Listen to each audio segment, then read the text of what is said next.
Bhagavate Vasudevaya. Om Namo Bhagavate Vasudevaya.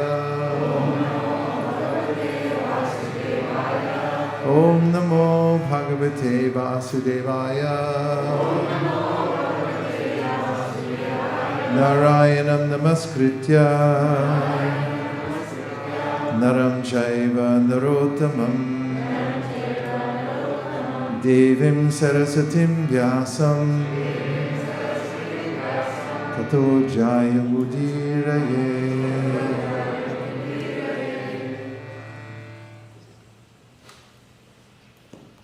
Om Jnanatimanam Dasya Jnananjana Shalakaya Chakshurun Vidatam Dena Tasmai Shri Gurave Namaha.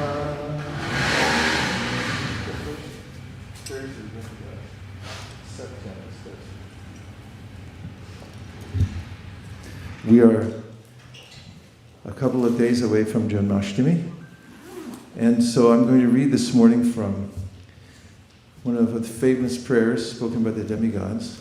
When Lord Krishna was in the womb of his mother, the demigods came to offer their respects to the Supreme Truth. And this prayer today begins with Satyam. You are the truth. And it repeats that several times. And it's important for us as we go into Janmashtami to know what it is we're celebrating, who it is we're celebrating, why we're celebrating Krishna's birth. We say it's not an Avirbhav either, it's Janmashtami. It's a birth, because Krishna appears in this world as a normal child. That's his desire.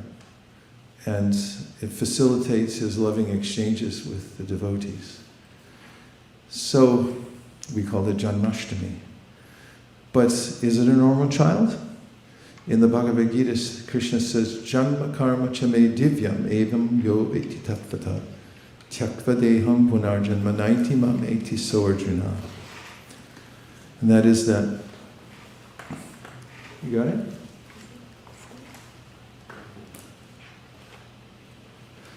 And that is that if you know in truth, tattvata, about my birth, and he says karma, it means is lila. Krishna has no karma. He takes away your karma. Karmani nirdahati kintucha bhakti bhajam. When he says karma, it means this activities, which means transcendental activities, which means lila, his own pleasure pastimes. Janma karma chame divyam. If you understand how these are transcendental, then takva deham punarjanma. In fact, even if you understand them in this lifetime, then not only won't you take another birth in this world, but you'll be liberated in this life by understanding Krishna.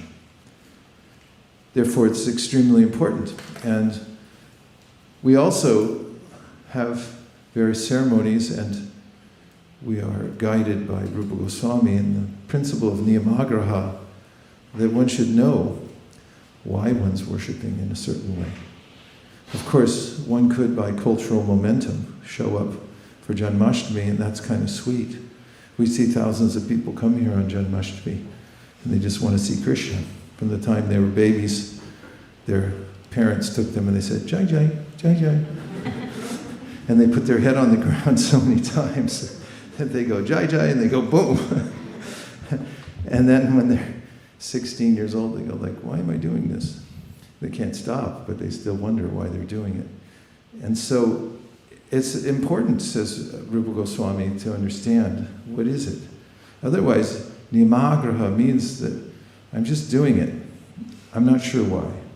This is the lowest position of devotion. There's a way in which somebody is compelled to come see the deity in the temple. They're not exactly sure of the tattva behind why they're coming.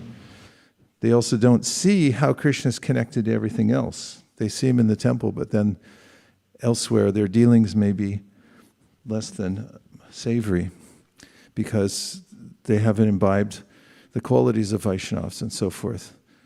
So this is the beginning stage of devotional service, the Kanishta Adhikari stage. However, as one gets a clarity on tattva, the categories of truth. Tattva means those categories of the absolute truth. And are there categories? Yes. Vedanti tattva tattvavidas tattvam yajnanam advayam prameti paramatmeti bhagavaniti shabdyate. If I realize Brahman, I've realized the absolute truth, but only partially. If I realize Paramatma, I've also realized an aspect of the absolute truth, but it's still impartial. Or it is still not complete.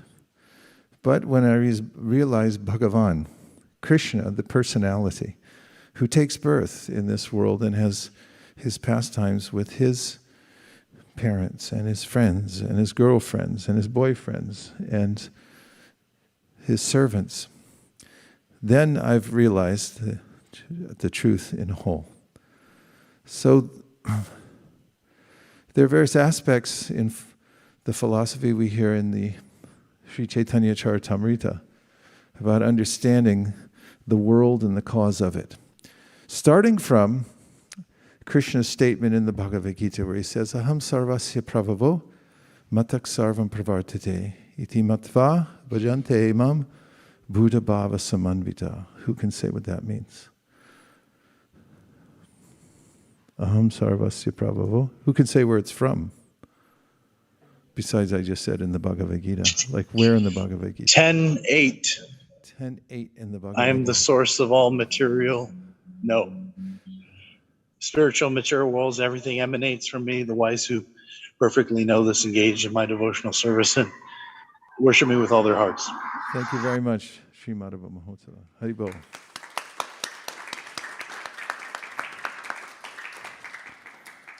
One suggestion, if you ever clap for anybody, really lean into it. Otherwise, it's like peep, peep, peep, peep. Okay. So, aham sarvasya pravavo matak sarvam pravartate. Somebody explain a little bit your realization of this verse before we go into it a little more.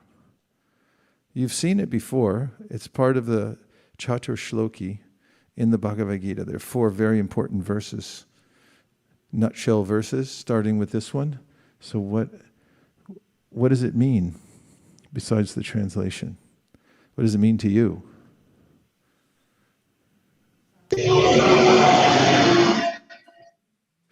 Okay. That was intense. Since I signed up for the translation, okay. I'll purport. So, Krishna is the source of everything, and because he's the source of everything, that means he's the source of us as well. And so, he's the most important thing in one's life, and devotional service is the process of recognizing that he is making the most of one's human life. Thank you very much. Okay, he wants to clap. Go ahead, start it.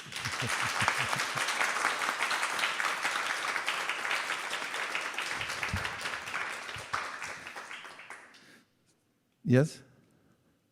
Sugeshwari.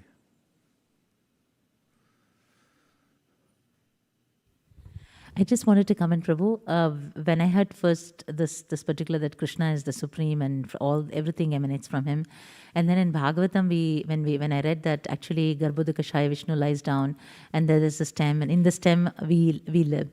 So this was all theoretical, and one day I was just driving by and I was just thinking, wow, I'm actually inside the stem of Garbhodakashaya. I mean, it was. I don't know how to explain it, but I just felt that, wow, we are so tiny people, so many people driving on the freeway, but nobody knows where you are.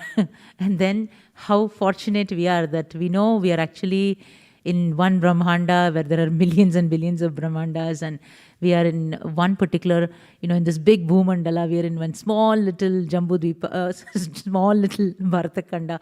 So I was just realizing that how tiny I am. And still I'm trying to tell that Krishna, I want to be you. Yeah. And there's a kind of relief when we find out that we're not the supreme controller, that there is a supreme controller who's all benevolent. And there's a sense in this verse that one who finds out the truth about Krishna, or I should say, who understands that he's the source of everything, all energies, and the cause of everything, then such persons serve him. So let's just talk a little bit about it, what it means to be the cause of all causes, because it's important.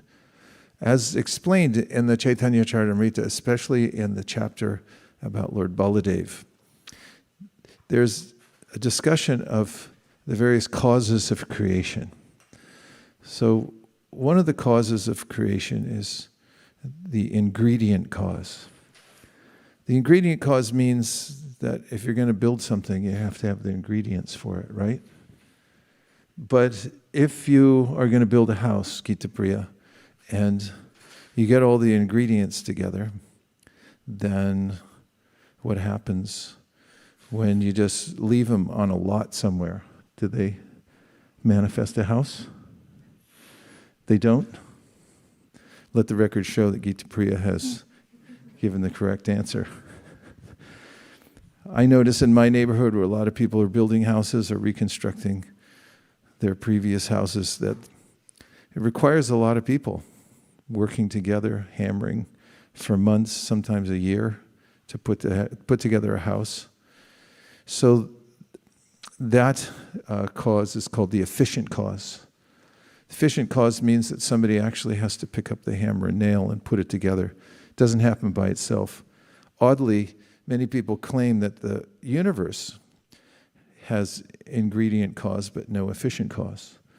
It just sort of happened by itself, randomly. There's no hands, no manual labor behind putting it together, so to speak. Manual means you put your hands on it. Somebody puts their hands on it and puts it together.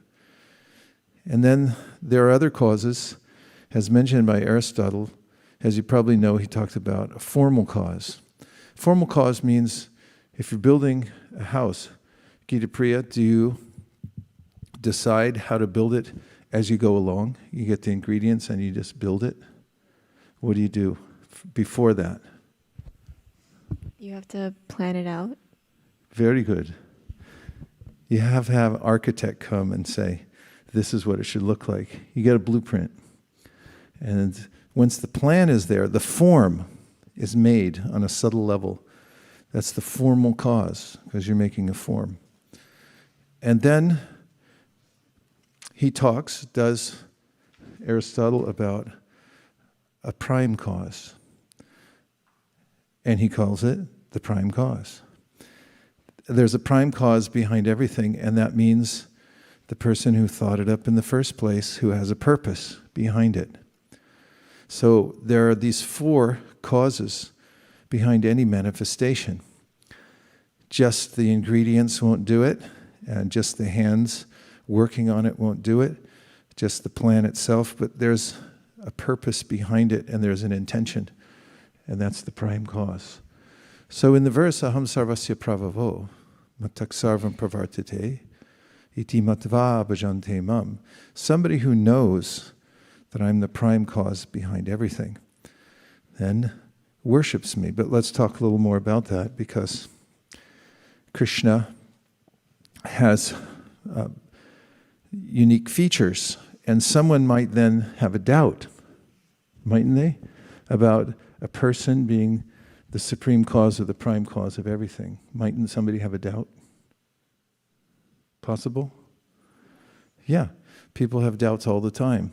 And of course, there are various ways in theology to come about, to come to a siddhanta, or a decision about the absolute truth. And one of them is called natural theology, and the other is called revealed theology. So in natural theology, there's a way of speculating to try to understand the absolute truth. However, the problem with that is that because of my limited perspective, if I speculate about the absolute truth, The furthest I can go is to Brahman and maybe Paramatma. I can intuit through my intellect that there's a kind of relief from the churnings of the material world that could be spiritual. Some people speculate and then they come to the conclusion that God means nothingness because the material world, full of variety, is troublesome and temporary. All the variety here melts and enters back into a neutral state and then gets remanifest. It becomes unmanifest, then manifest again. And therefore somebody might say, well, beyond that, there must be a void. There are various philosophers who come up with theories about the Supreme. Some say, the Nyayas, the Vaisesikas, the Yoga Sutra, Patanjali, they all have various theories about the absolute truth. And so there's a way. Why am I called Vaisesika? I know you're thinking that. There's several answers. One answer is, what do I care? Probably gave me a name. If you're a dog and somebody comes like, your name's Sparky, then the dog's like, hey, at least I have a master. The other is that it's the name of Krishna, because it comes from the root word Vishesha, which means specific or special. That everything in Krishna's creation is special. It doesn't necessarily mean the Vaisheshik philosophy, but if it did, I hope to serve them by giving them Prabhupada's books so that they can understand correctly.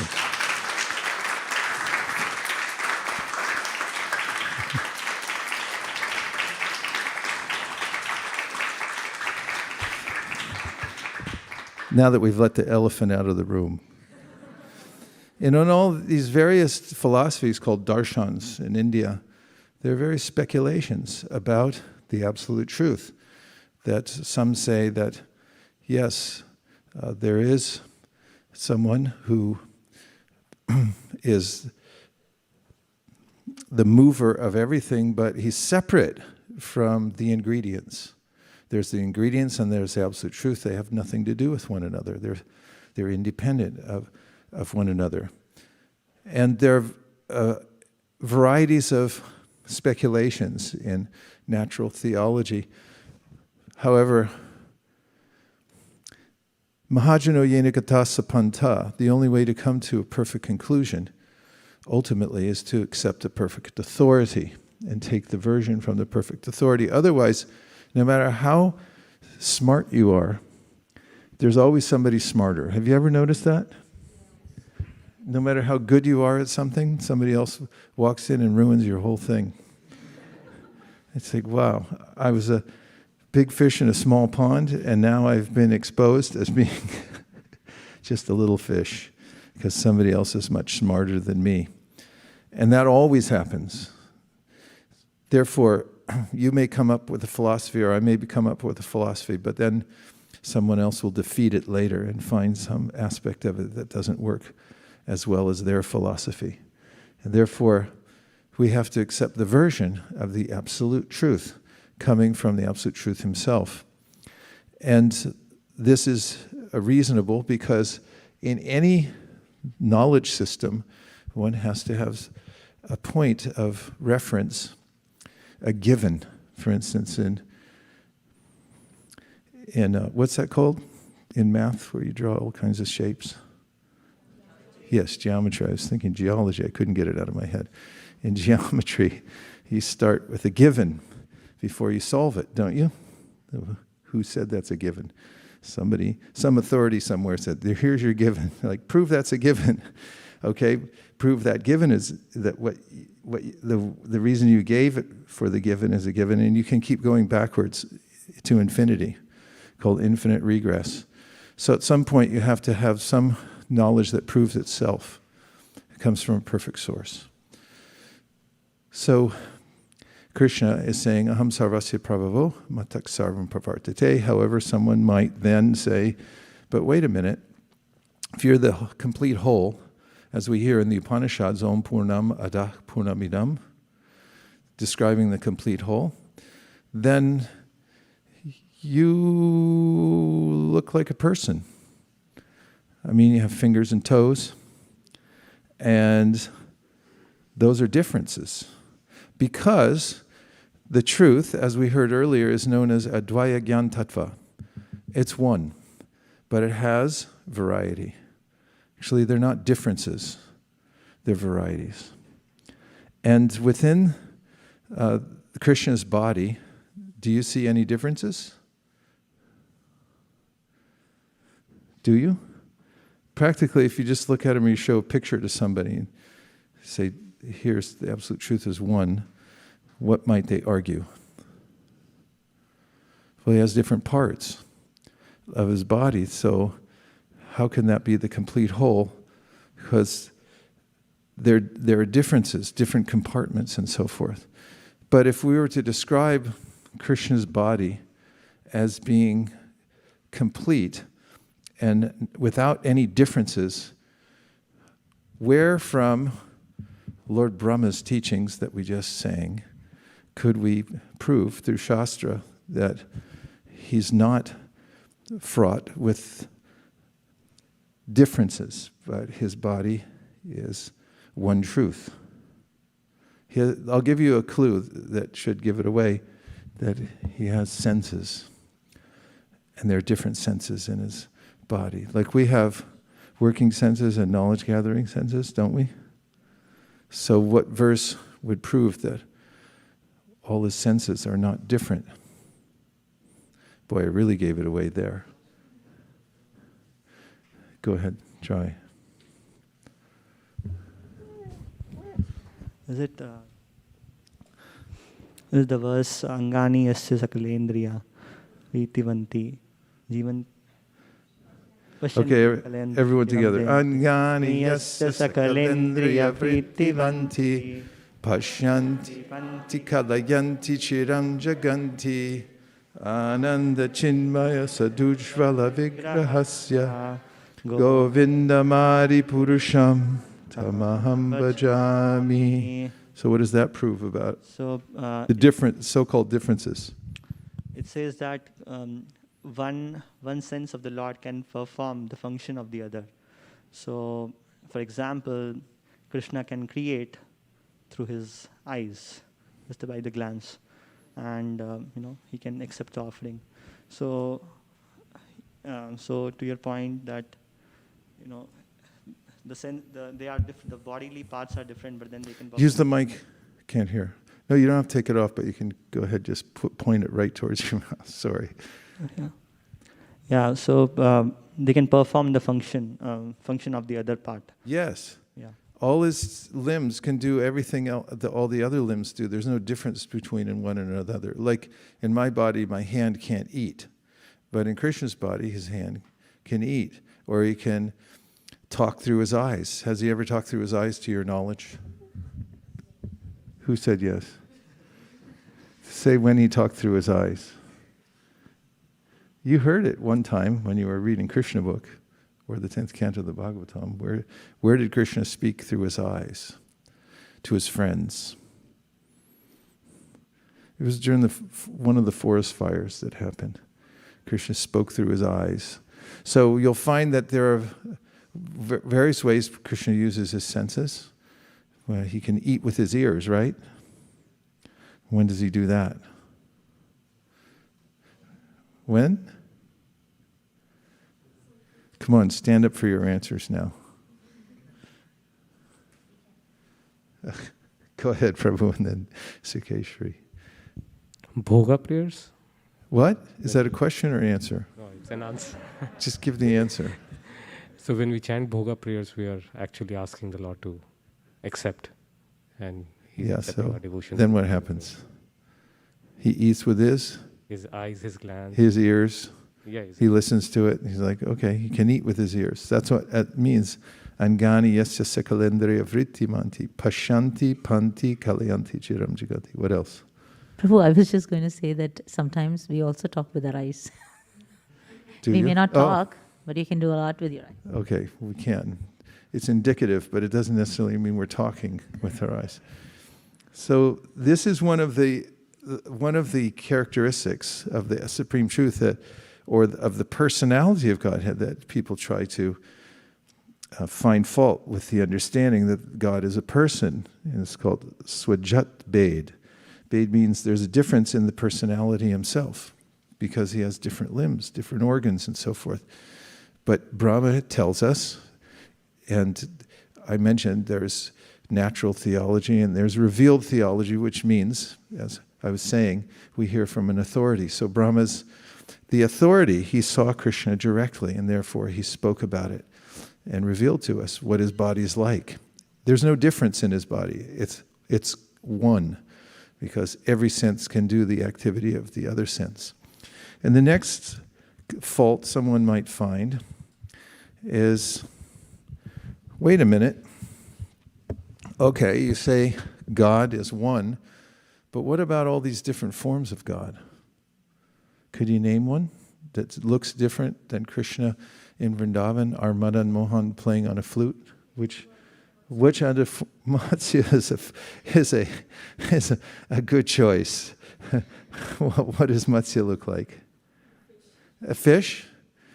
Doesn't exactly look like Govinda, right? How many others can you think of? Huh? Who? What did you say? 10. Okay, 10. Go ahead.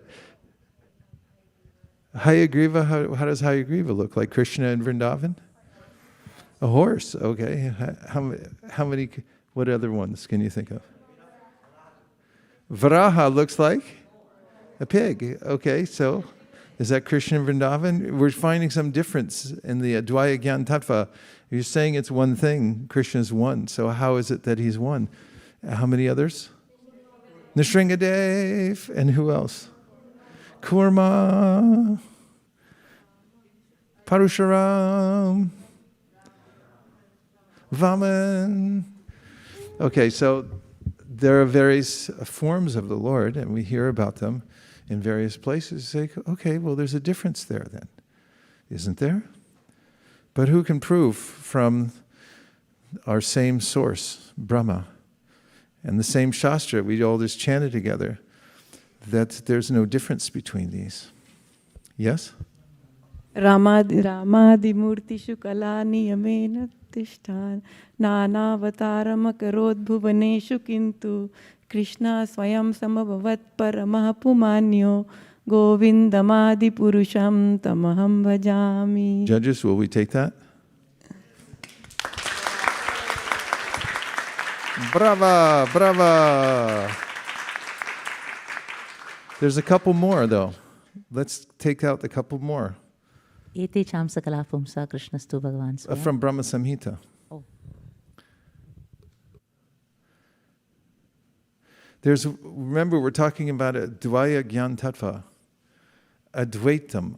I'm sorry, I almost gave it away. I did, but go ahead, Prabhu. Advaitam achyutam anadim ananta rupam adyam purana purusham navayovanam cha vedeshu durlabham adurlabham atma bhakto govindam adi purusham tamaham bhajami. So how does that help us in overcoming this other fault that people will find and say, your God's not one? If you have a personal God, how can he be one? Because he's got all these different how can, it's a pig. And, here's God in Vrindavan. So how is it different? Or how is it Advaitam? How is it the same? So what's Brahma saying? So Brahma is saying that they are one without a second, and Krishna is the original source. Anadim, Ananta Rupam, he has many, many forms. Adyam Puran Purusham Navino Yovanam Cha. He is the original person, and from him these forms emanate. But he cannot be understood from the Vedas. Vedeshu Durlabha. Yes, but the point here is that all those forms are non-different from Krishna, and they're within Krishna. So Krishna, as is mentioned in the Chaitanya Charitamrita, manifests all these forms from his personal body, but they're non-different from him. They're the same as Krishna himself. They just appear to be different externally. But there's no difference whatsoever. Advaitam, Achyutam, Anadim, Anantaram. They're Advaitam. So when Krishna plays with his friends in Vrindavan, there's a pond that he likes to swim in. It's right near the Nrsingadev temple at the very tip of Govardhan Hill. And according to the Govardhan guidebook, when Krishna plays with his friends there, he likes to amuse them by showing his different avatars. It's like, show us the pig again. Let's see the turtle, Krishna. So they're all transcendental forms that are non-different from Krishna. And wherever Krishna goes, all of those manifestations come with him. He's manifesting them, and they're non-different from him. But what about his other associates in the spiritual world? Like there's Srimati Radharani. Surely we've found some dualism here, because there's Radha, and then there's, I want just Advaita, no difference. But you guys, you put two personalities on your main altar, and you say, we're worshiping Hare Krishna, not Om, one thing, but two things, two entities. So who can prove from Brahma Samhita that that's not dualism? Brahma Samhita. Start with Srimati Radharani. How does Brahma explain to us that there's no difference?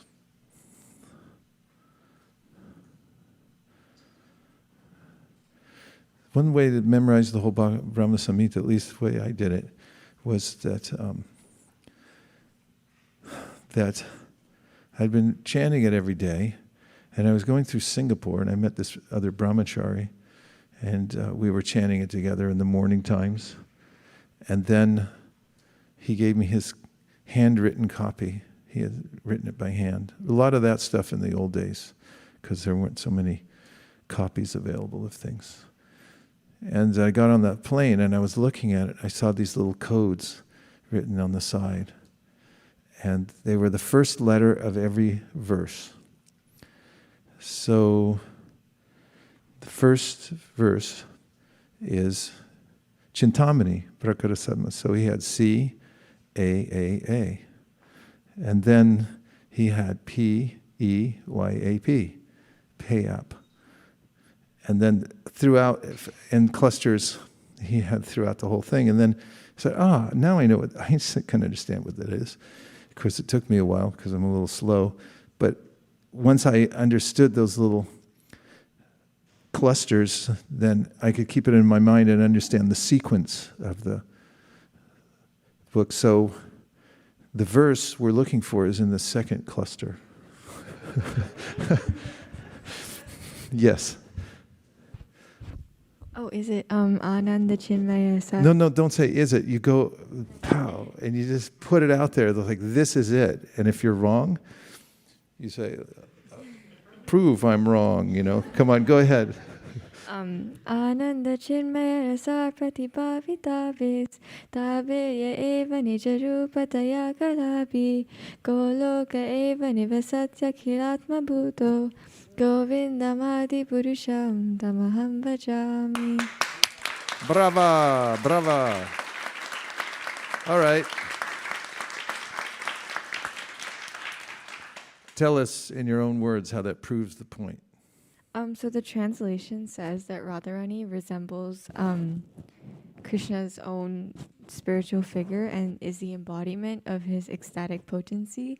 So when we worship Radha and Krishna, we're technically still worshiping Krishna. Just Radharani is another embodiment of his potency. Very good. So it's not separate. This verse proves that Radharani is not separate from Krishna. It's an expansion of Krishna's energy, Shakti and Shaktiman. The possessor of the energy and the energy are non-different. So that we can accommodate, and that verse also indicates that all of the expansions of Srimati Radharani are naturally also part of Krishna. So Krishna expands himself into Srimati Radharani. Who does Srimati Radharani expand herself into? Through her potencies. What's the next expansions from Srimati Radharani? You know how Krishna expands himself. What's his first expansion? It's his Vaibhava Prakash. His identical to him, only a little different because he's white.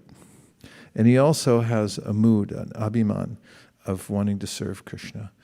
Not I'm the Supreme Controller, he's saying I'm a servant of the Supreme Controller. So when Srimati Radharani expands herself, what are her expansions? It's in the verse. Yes, go ahead. Let's just say it. I know the answer, Prabhu, but I don't know the verse. No, just say in your own words. What are the first expansions? Who? Who else is there with Krishna and Radharani in the spiritual world? Are they all alone? The gopis. Is that an answer or a question? It's an answer. Sounds like a Gopis, question. the queens of Dwaraka, and Lakshmi. And then who? Who after that? And then Mahamaya. So you can appreciate the presence of the Supreme Lord everywhere, even if you're in Maya. Because Mahamaya expands ultimately from Srimati Radharani. So all the female expansions, like the gopis, and then the queens in Dwarka, and then you have Krishna's wives, you have Krishna's wives, the queens of Dwarka, you have the Lakshmis in Vaikuntha, and then you have Mahamaya, her presence here in the material world, all coming from the original source of Srimati Radharani, but she's part of Krishna, non-different, coming from his energy, Shakti, Shaktiman. So we've proved that, but we have a higher hurdle to cross now. What about the living entities? How can we prove from the Bhagavad-gita, perhaps? The living entities, I mean, I'm here walking around, I'm not God, and I seem to be independent, and just, a random living entity somewhere. How is it that the living entities can be shown to be one or a Dvaya Gyan Tattva, part of that non-dual supreme truth? Verse from Bhagavad-gita, please. Yes, Prabhu. 1, 2. Okay, go ahead. I was thinking about Mamai Vamsho Jiva Loke, Jiva Lupa Sanatana, Jiva Bhuta Sanatana, Mama Sashtani Indiani, Prakriti Sani Karshati. So, living entity is the fragmental part and parcel of Krishna. So, what's the word in there that shows that there's no difference between Krishna and Amsha? Amsha means? Part. It's a part, right? So it's not anything separate. So that still meets our criterion of being Advaita, one, right? Did we succeed? Yes. And what about from the Bhagavad-gita? Prabhu, you can say, you had your hand up, that how Maharaji about already covered the material energy? If we see all these material energies working, Maya is working in some way, where in the Bhagavad-gita does Krishna mention that all the energies that seem to be working separate from God actually are under his control? Okay, yes. Devi esha gunamayi mama maya duratya mam eva ye prapadyante mayam etam tarantite. That's pretty good. Judges, do we accept that? Okay. Explain why you gave that verse. How does that prove the point? So that verse says that all energies, material and spiritual, are coming from Krishna, and one who takes shelter of Krishna is able to cross over the material. Okay, energy. very good. Let's hear another one. Yes, Prabhu Sundar. Oh, yes. Go ahead, Krishna. Pumirapona vayu kammano buddhirevacha ahankaram itiyam me pinna prakritirashtata apareyam itastvanyam Prakritim vidime param. Yeah. Jiva bhuta mahabhavo yedam dharete jagat. Means? So there are eight separate energies: Bhumi, earth, water, fire, air, and ether. And above all is also this Krishna says these are his 8 energies, and then above that energy also he has spiritual energy, like that. Yeah. Okay, good. Who are the living entities, right? And how is this material creation connected to Krishna, the way it's moving? Where does he say in the Bhagavad-gita, this whole material manifestation, the material energy? Okay, she's agreeing with you. She heard the first syllable. Go ahead, Prabhu. Maya dakshena prakriti suyate characharam hetunanena kaunteya jagat viparivartate. Means? So Lord Krishna says that the material world is working under his direction, and it is created and dissolved according to his will. Very good, very good. Sadhu, sadhu, sadhu. So the points we're making...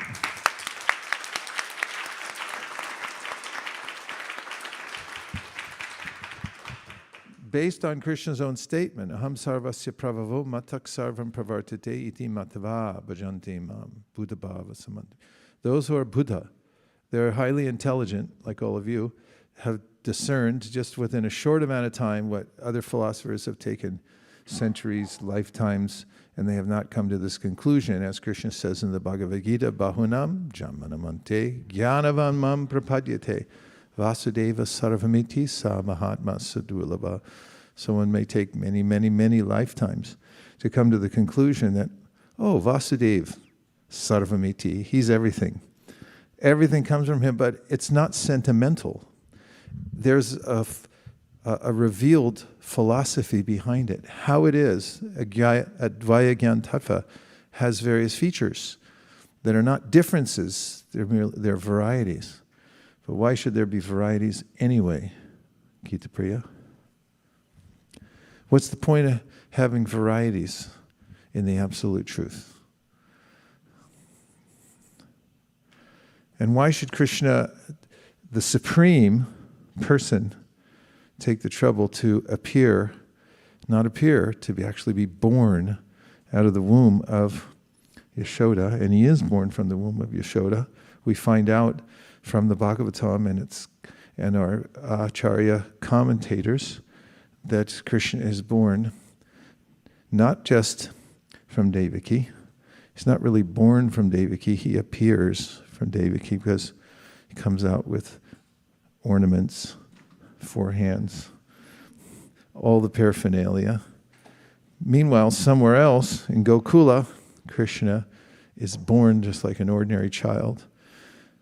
So why is it that Krishna takes the trouble as the absolute truth to be born? This is part of the clue. To be born in Gokul.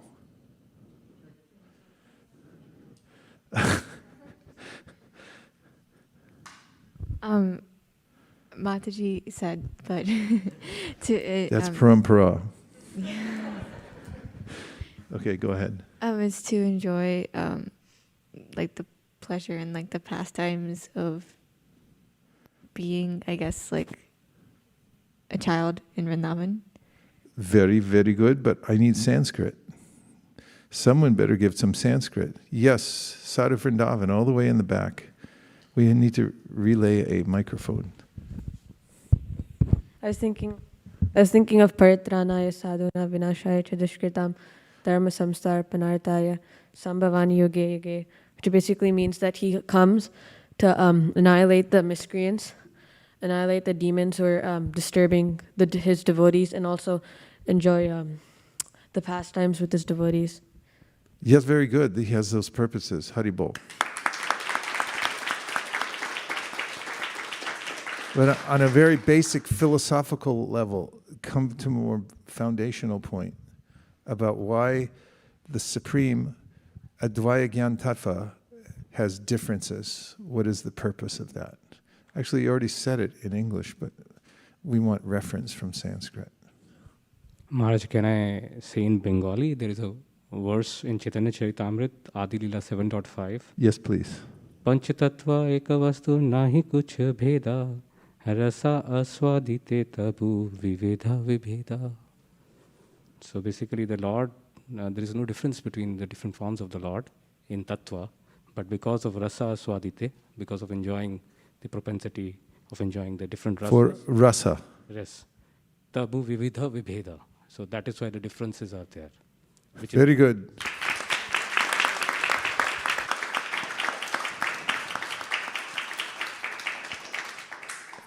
And what's the very famous verse from the Taittiriya Upanishad that explains the same principle? Raso Vaisaha. The Supreme Absolute Truth exists for rasa, to enjoy exchange. So unless you have at least two, there's no possibility of rasa. You have to have two. Therefore, because he's the supreme enjoyer, he expands himself into unlimited forms and varieties. So he has unlimited forms, Advaitam, Achutam, Anadim, Anantarupam, forms of himself he enjoys in different ways. He also has asankhya living entities who expand from him, infinitesimal servants who enjoy by serving Krishna, and Krishna lives to please the devotees. The devotees live to please Krishna, and Krishna lives to please the devotees. And there's this constant exchange of rasa between the two. I have a question, Prabhu. So if a Mayavadi philosopher is listening to this, he'll say, yes, that's what I'm trying to tell you. We become God. How do we refute that, Prabhu? Become what? I mean, with the thing that we just read, it said that there is no difference, there is no spiritual difference between Krishna and, is it only his incarnations or his parts? I didn't get that, Prabhu. No difference between Krishna and anything. That's why it's a Dvaya Gyan Tattva. So Krishna is one. The Absolute Truth is one truth. So? So no, I was just thinking that, did it mean that even the parts are also...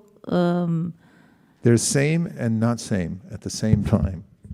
Simultaneously one and different. This is called Achintya Beda Bed Tattva. And the sun has energies. You can't say that the energies are different from the sun, because what would the sun be without its energies? But you also can't say that the sun rays are the sun itself, otherwise the devotees in the back row there would be toast, because there's sun rays coming through right now. Eka desha stitasyagner joshna vistaraniyata parasya brahmana shaktis tatedam akilam jagat. Chaitanya Mahaprabhu gave this verse to explain this point to Sanatana Goswami, and it's from the Vishnu Purana, which says, just as the sun is in one place, but it diffuses its energies everywhere, throughout the whole universe. In a similar way, the Supreme Personality of Godhead is one, but his energies are all expansive. And they're manifest in different varieties, but why? What's the purpose behind the creation? Remember, we had to have a prime cause, ultimately, to prove the whole point of creation, and there has to be a prime cause, ultimately, and that prime cause is Krishna. But what's his purpose? The purpose behind the creation is one word, two syllables, rasa. To enjoy rasa. Doesn't that make you happy? It makes you happy because now you know the purpose of life. It's to enjoy. Does that make you happy? But it's how to enjoy is the point. We enjoy when we love Krishna, because Krishna loves us, and we're part of Krishna, and we have an eternal constitutional position as servants of Krishna to please his senses. And when we please his senses, we become 10 times more pleased. 1,000 times, 1,000,000 times, 10 million times pleased. Hare Krishna Maharaj, I have a question. So every living entity has like a rasa or relationship with Krishna. And then there are also like agama vidhis by which we do like deity worship or any kind of service to Krishna. So which takes precedence? Sometimes because of the rasa that we have, we need not be like following the agama vidhis in terms of deity worship or even like offering bhoga. But then how does Krishna perceive it? Is it the rasa, or should we be strict about following the agama vidhis, or does rasa or our bhava take more precedence? Well, because the agama vidhis come from Krishna, he says that when you follow the agama vidhis, then you're respecting me, you're worshiping me. Someone might say, meh, I'll just do my own thing and I'm spontaneous. But Krishna says, by following the agama vidhis, you're worshiping me because they're my rules. I put them out there. And therefore, if you follow them, then you're showing your love. There is a way in which the devotees in Vrindavan don't follow so many agama vidhis because they're already fully absorbed in love for Krishna. There's no rules necessary when there's love. Where there's rules, there's no love. And when there's love, there's no need for rules. Just like if you're living with somebody in a room, a roommate in college, let's say, in a dorm, and the person starts doing things that really annoy you. You have to write on the wall, like, no going to bed after 1 a.m. with a stereo out loud, and no cooking with onion and garlic because it stinks up the whole place. Whatever it might be, you make the rules. But when you're one in purpose and there's a sense of love, these rules don't need to be written, they're actually understood. Those who are one in purpose have actually become one through their loving exchange and their understanding of one another. So the agama vidhis are important because there's a way that by following them we overcome the natural proclivities that our senses have after associating with 3 modes of material nature through many lifetimes. They have a mind of their own, and they go after the darndest things. Don't they? Senses get attracted. It's like, why are you interested in that? So, I don't know, I just am. Some other lifetime, I was a different kind of creature. And, if you look at other creatures and how they're attracted to all kinds of gross, base things, all those samskars are there within the mind of a living entity who's been churning through the process of birth and death in the various species of life. And we come out as a human beings like, why am I acting like an animal? It's because you still have animal programming in your mind. No offense against animals. But there are base activities. So the agama vidhis protect us from that. It's like, don't step on Krishna's stuff. Dog doesn't think about that. Dog comes and pees on everything, including on Tulsi. That's why Prabhupada said they're rascal number 1. But the agama vidhis say, be careful. When you touch Krishna's paraphernalia, touch it with your right hand. Don't touch the deity. Like, these are all these vidhis. And then from that, actually, we start going, well, he's actually a sensitive person, and so forth. And then naturally, there's a way in which the devotees deal with Krishna in a loving way. And of course, when that's there, it's a different kind of relationship. But it can begin with these kind of rules that help us to stay within the boundaries of etiquette, the way you treat an honorable person. Yes, Prabhu.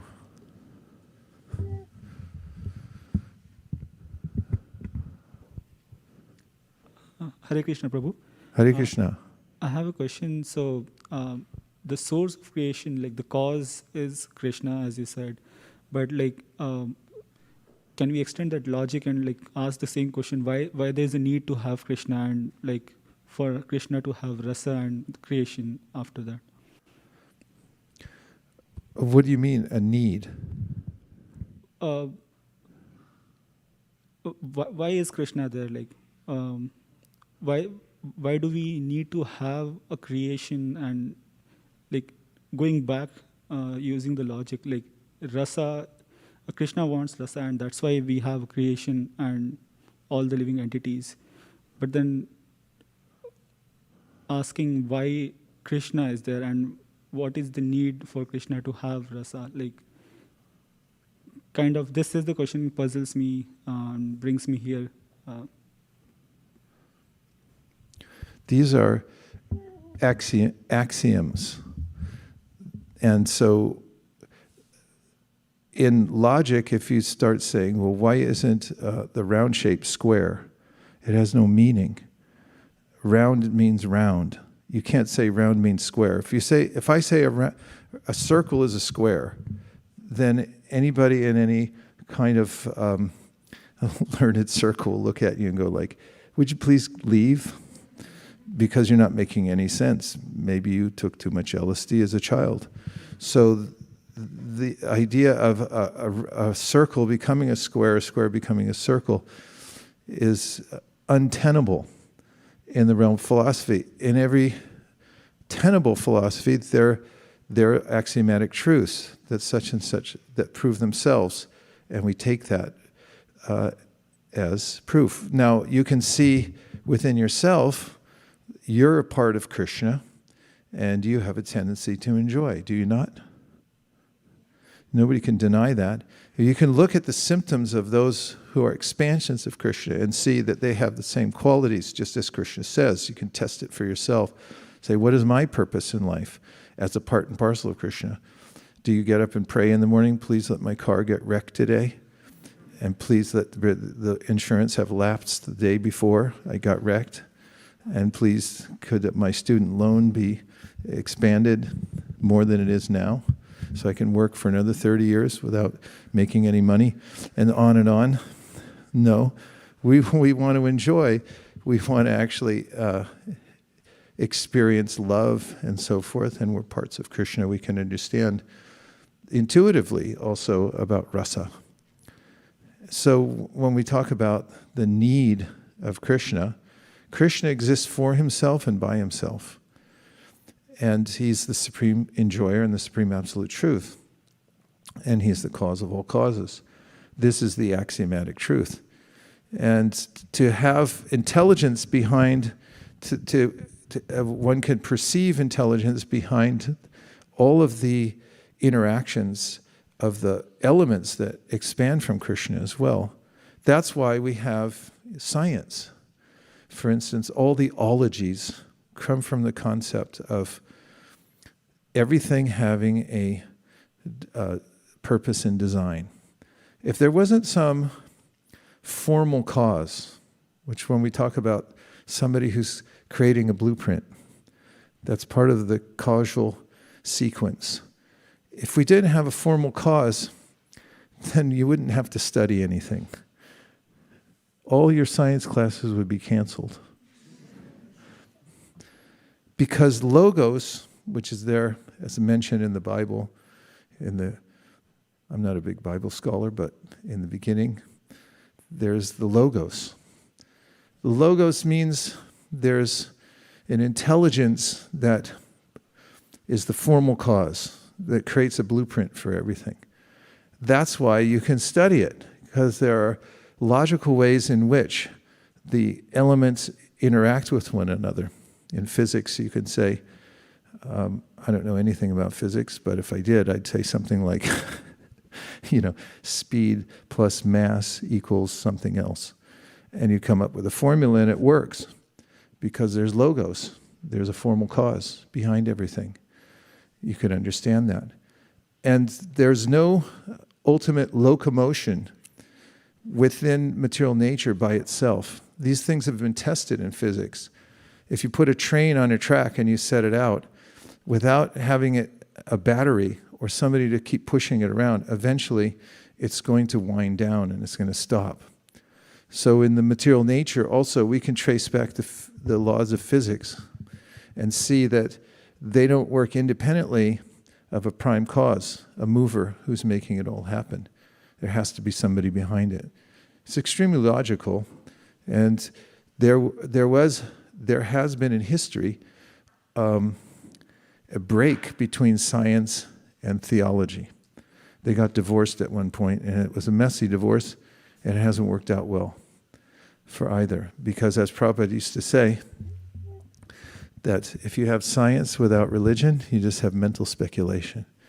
And if you have religion without science, you just have sentimentality. Both have to be there. So we have both, But we have to know what are the limitations of logic also. Because ultimately, we can understand that there's a supreme by very simple means, by saying, I had a father. Did my father have a father? I never met him, but I know I had a grandfather. His nickname was Christopher Columbus because he crossed the ocean so many times. I just found that out recently. And my grandfather had a grandfather. There were so many, if you keep going back and back, then you're going to come to a father who has no origin. That's Krishna. That's the axiomatic point where we start. And it's untenable also to say the material nature is the cause of everything because it doesn't sustain itself. The physical laws are not able to sustain their momentum without having a prime mover behind them. So there is a prime mover. And then, of course, many people will say, yeah, but why do you have to call him Krishna and he plays a flute? Don't they say that? Okay, very well and fine, but I have my own God. Has anybody told you that? I have my own religion. So Prabhupada's answer to that repeatedly was, okay, show us. Where is he?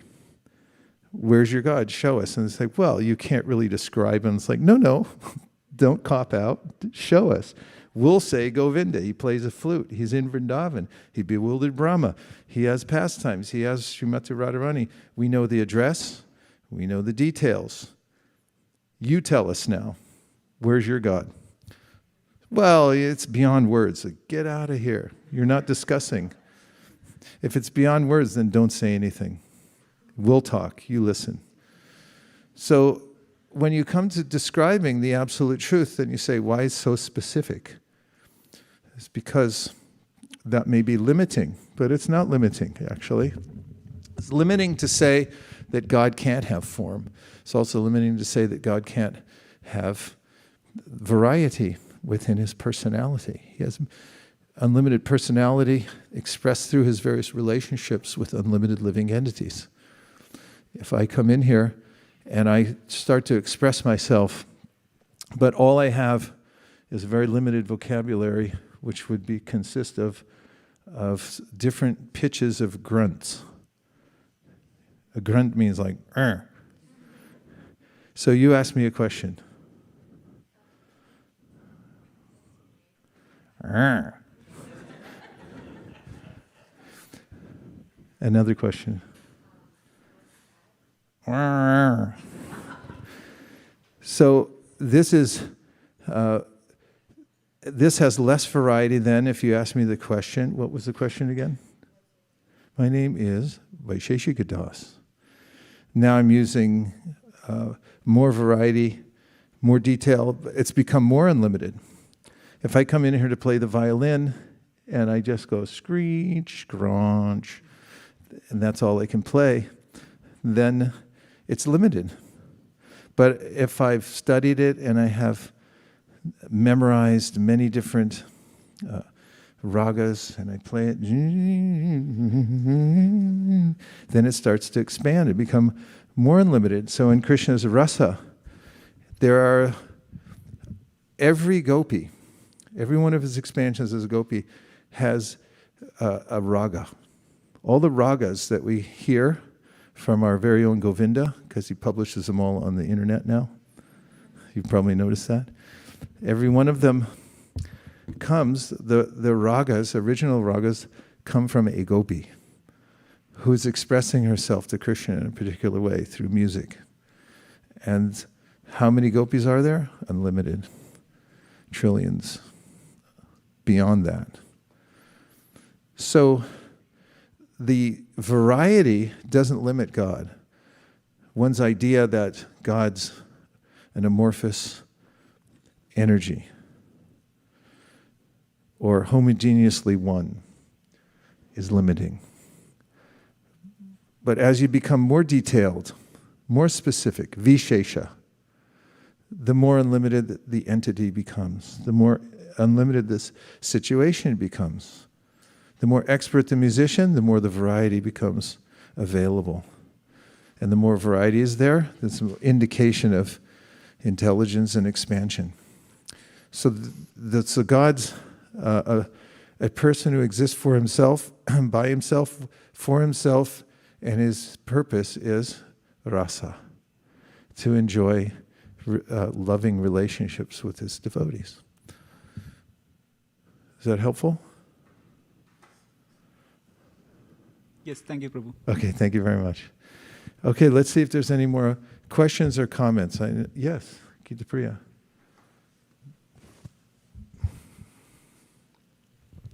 Personally, when you said that sometimes people wonder why Krishna is so specific and why we get so many like expansions and incarnations and pictures, and I personally find that if I have a visual representation of what Krishna can do, and since I know Krishna is unlimited and he can do basically anything, and being given examples, because I would have never imagined Krishna turning into a horse or like a boar or like anything like that.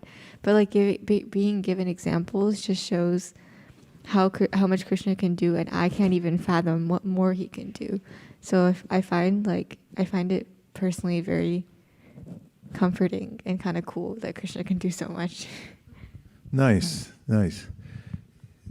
Yes, getting the information about Krishna is part of understanding the tattva and discussing the ways that Krishna is unlimited. And then there's an aspect of Krishna that's achintya, because his energies are so unlimited that we can't fathom them. And if we could, he wouldn't be God, because God means unlimited. Advaitam achyutam anadim ananta rupam. He's ananta. But if there's some way that I can circumscribe God and describe him in a formula, then he's not God, because he's not unlimited. Yes. Hare Krishna Maharaj. I have a question. In the beginning of lecture, you mentioned some people just come out of because they know to come to temple, and they don't know why they are doing what they are doing.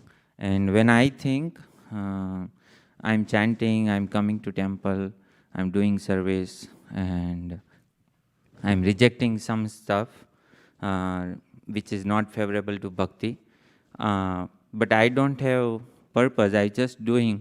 I'm doing it, but I don't know why.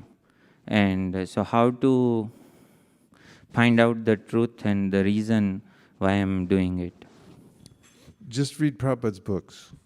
You can read Chaitanya Charitamrita, Bhagavad-gita, Srimad Bhagavatam, and Nectar Devotion. And if you get a PhD in those 4 books, then you'll know why you're doing it. Because it's explained all in there. But there's no dearth. Can you look up the word, please? Of philosophy. There is a science behind it, and we're meant to discuss it. Siddhanta bolya chitanakara alash, iha hoite Krishna lagi sudrid manosh, means that we won't have a strong mind until we discuss thoroughly threadbare these points about Krishna and why we're doing these things. So it's ongoing. That's why every day we have class. It's not that once a year or something like that. But every day, at least once a day. Better all day long, or at least 5 hours a day, to have classes.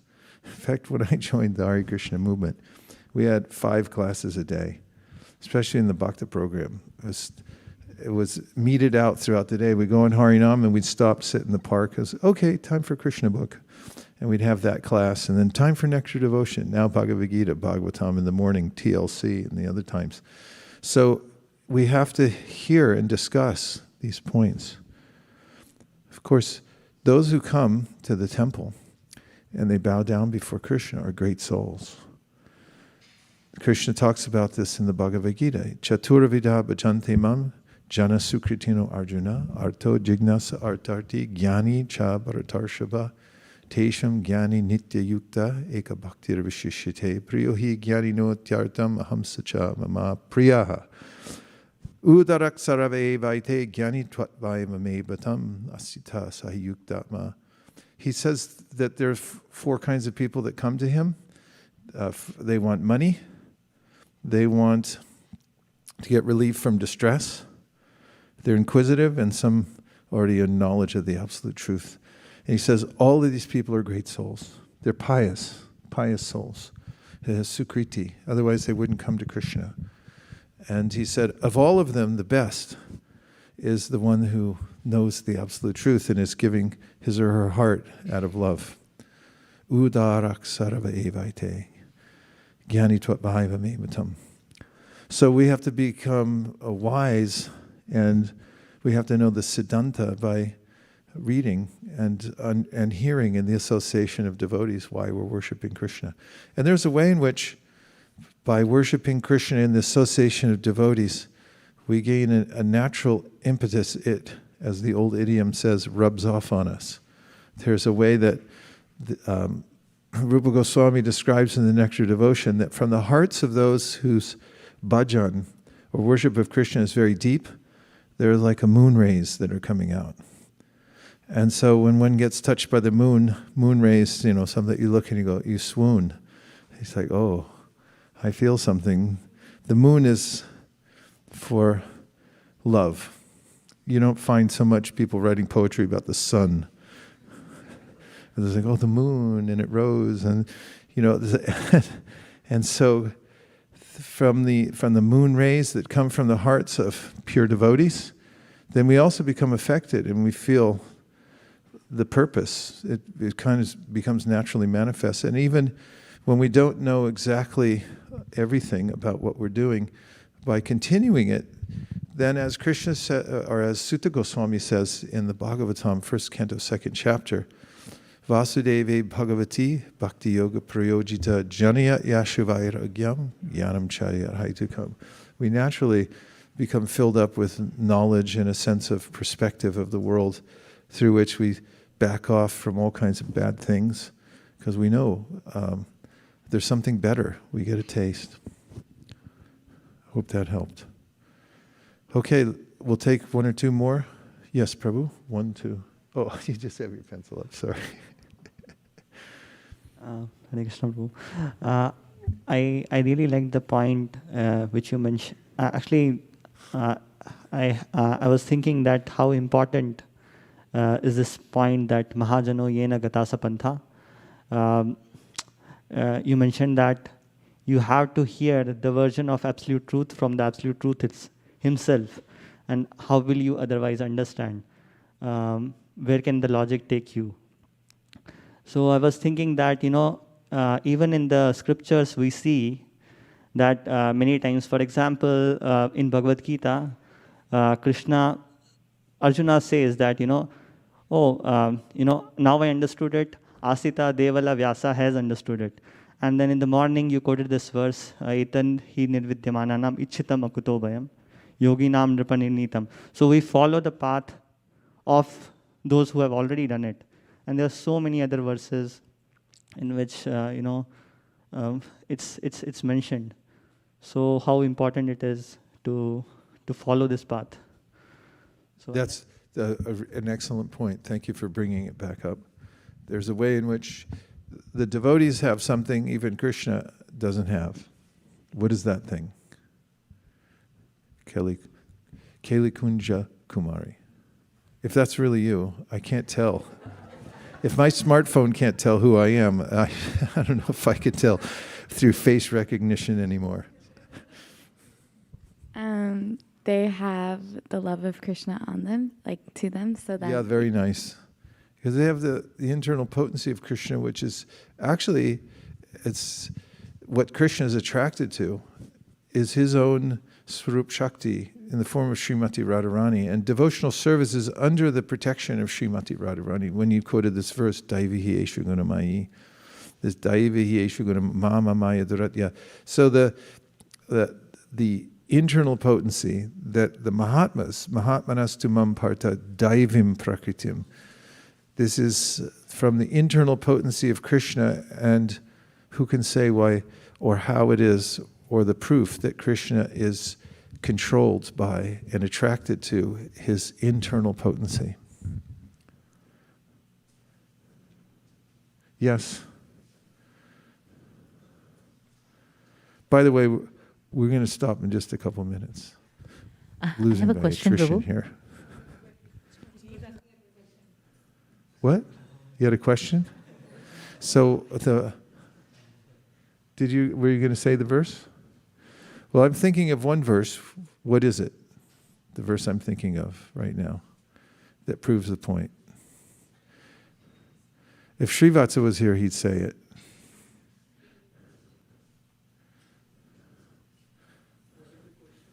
The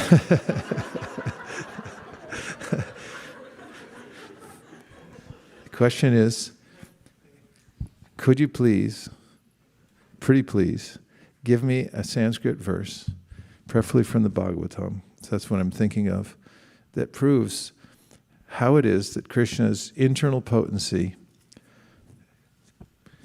is attractive to him. Not only is attractive to him, but he can be conquered by that internal potency.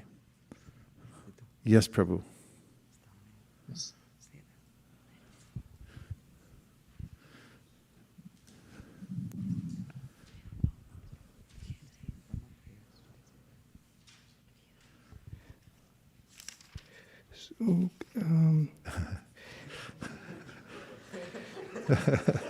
Krishna says to Uddhava in 11th canto, Na sadhyati mam yogo, na sankhya dharma uddhava, na swadhyayas tapastyago yatha bhaktir mamorchita.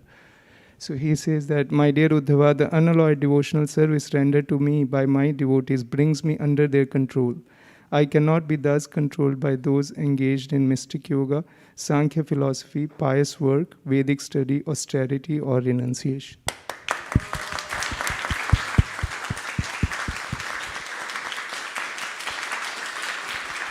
Bravo. Sadhu, sadhu. But if anybody knows more, please say more. One more verse. I'll give you a clue. It's Hare Krishna. Yes, please go ahead. Hare Krishna, Guru Maharaj. Is that Vaikuntha Naika? This is Sudhir Madhava Das. Oh, Hare Krishna Prabhu. Please go ahead. I From Mayapur, just remember the coming from couple Mayapur. of Hare Krishna. I just remember a couple of words in the verse, but maybe you can correct me. It ends with Ajito Jita, meaning the unconquerable becomes conquerable. Like That's correct. That's what I was thinking. That's why I said Srivatsa would have said it, because he quotes that verse a lot. So how does the verse start? Jnane prayasa mudapasya namanta eva jivanti sanmukhaditam bhavadiya vartam stane stita shutikatam tanavan manobir ye prayaso jita jito pyasi trilokyam. Krishna's name is Ajita. It means nobody can conquer him. But this verse says Krishna's Jita. He's conquered by somebody who hears about him from the Srimad Bhagavatam, worships the Bhagavatam, and then develops this love for Krishna. And because of that, he's able to conquer Krishna. As is mentioned in the Bhagavatam, also by Karabhajana Muni, he describes Krishna's pastimes in one verse where he says, Tyaktva sadusyaja sarepsita raja lakshmim dharmishta arya vachasa yadagara ranyam mayam mrigam dayita yipsitam anvadavad vande mahapurushate charanadavindam. So this is about Krishna, Ramachandra, and Lord Chaitanya, but he says that Krishna becomes like a toy doll in the hands of the residents of Vrindavan. So when the residents decide they have to move because, Putana showed up, then Srinavarta, Shakatashura, not in that order, but they came and Krishna killed them all. They thought, this is a really dangerous place, let's move to Gokula. How did they go? What was their transportation? Uber? Huh? Bullock carts, yeah. And what did they do with the carts when they got there? There was no houses, no housing project there. They put it in a semicircle. And what did they carry with them, the men who were protecting the wagons on the way? What weapon? Bow and arrows. So anyway, they got there to Gokula. Why did I say that? I got distracted by the bows and arrows. What was I about to say? Oh yes, on the way there it's described how the elderly gopis were so enchanted with Krishna that were singing his glories and clapping and having he and Balaram dance. They say, if you dance a little more, we'll give you half a sweetmeat. So here's the Supreme Absolute Truth, the one who creates all the heaven and earth, everything manifests from him.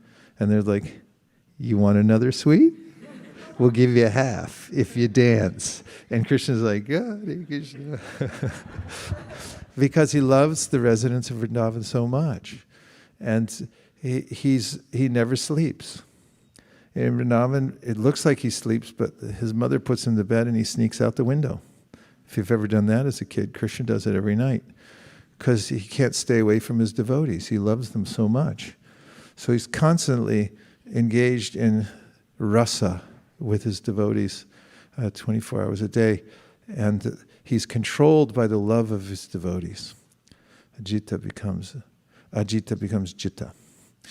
Okay, so that brings us to the conclusion, which is that we're performing the Janmashtami, which is in a very important part. It's mentioned in the 64 angas of bhakti, in the Bhakti Rasamrita Sindhu. One of them is celebrating festivals like Janmashtami. So everything that we're all doing here, going out of our way to clean the temple, to decorate everything, as all of you are doing, just it's amazing what you're doing to transform. And putting on a huge festival all day long, fasting, just chanting, no other concern.